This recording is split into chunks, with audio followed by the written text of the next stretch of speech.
میں نے آیت کریمہ پڑھی ہے، یا ایھا الذین آمنوا،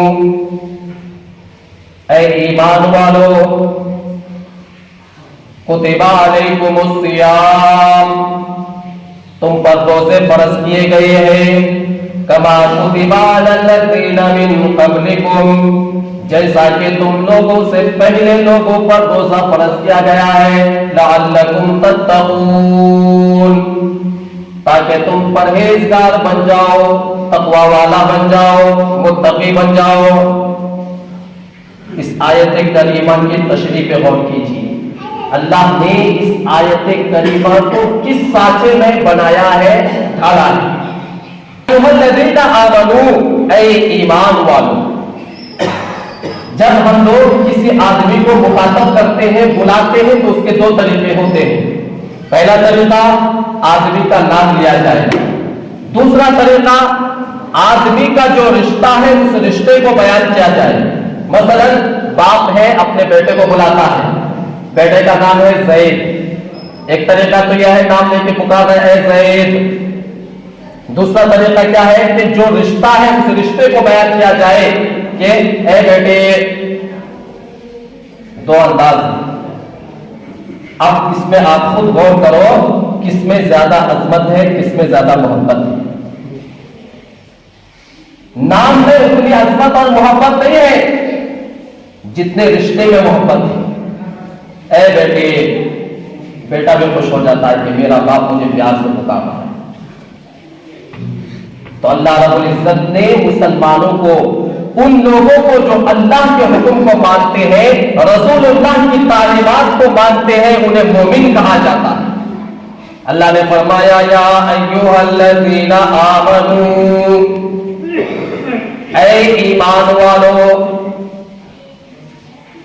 جیسے ہم لوگ بیٹے سے بلاتے ہیں، اللہ نے اسے کہا اے ایمان والو، اے مجھے ماننے والو۔ براہ راست اللہ نے مسلمانوں کو خطاب کیا ہے۔ حالانکہ اللہ یہ بھی کہہ سکتے ہیں اے لوگوں میں مسلمان بھی کافر بھی سب داخل ہیں، لیکن اللہ نے کہا اے مومنو، اے مجھے ماننے والوں، اے مسلمانوں۔ توریت میں بنی اسرائیل کو اللہ رب العزت نے صرف ایک مرتبہ مخاطب کر کے کہا تھا اے بنی اسرائیل۔ یہ لوگ اتنے خوش ہو گئے، کہنے لگے نحن ابناء اللہ واحباؤہ، ہم اللہ کے بیٹے ہیں اور اللہ کے چنندہ اور برگزیدہ بندے ہیں۔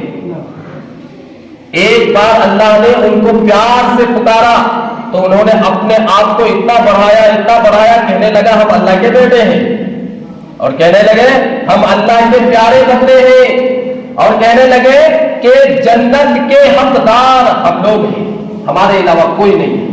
صرف ایک مرتبہ اللہ نے ان کو پیار سے بلایا، ان کا نام لے کر پکارا، جبکہ اللہ رب العزت قرآن کریم میں مسلمانوں کو 88 جگہ براہ راست ان کا نام لے کر مسلمانوں کو پکارا، یا ایھا الذین آمنوا، اے ایمان والو، اے مسلمانوں، اے مجھے ماننے والو۔ اب سوچئے ہمیں کتنی خوشی ہونی چاہیے۔ اللہ پیار سے کہہ رہے ہیں، کیا کہہ رہے ہیں؟ کتب علیکم الصیام، تمہارے اوپر روزے فرض کیے گئے ہیں۔ بعد میں آنے والے سنت بعد میں پڑھ لیں، بیٹھ جائیں، ٹائم ملے گا۔ تمہارے اوپر روزے فرض کیے گئے ہیں۔ اب سوال ہوتا ہے، ہمارے جیسے ان پڑھ لوگ سوچ سکتے ہیں، کیا سوچ سکتے ہیں کہ اللہ تعالیٰ نے ہمارے اوپر روزے کیوں فرض کیے، کیا وجہ ہے، کیا ضرورت ہے؟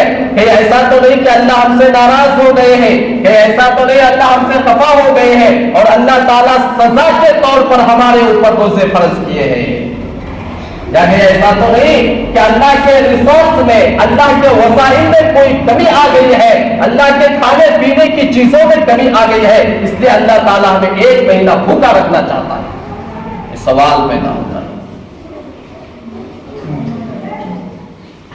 اس کا جواب اللہ رب العزت نے خود آگے دیا، کما کتب علی الذین من قبلکم،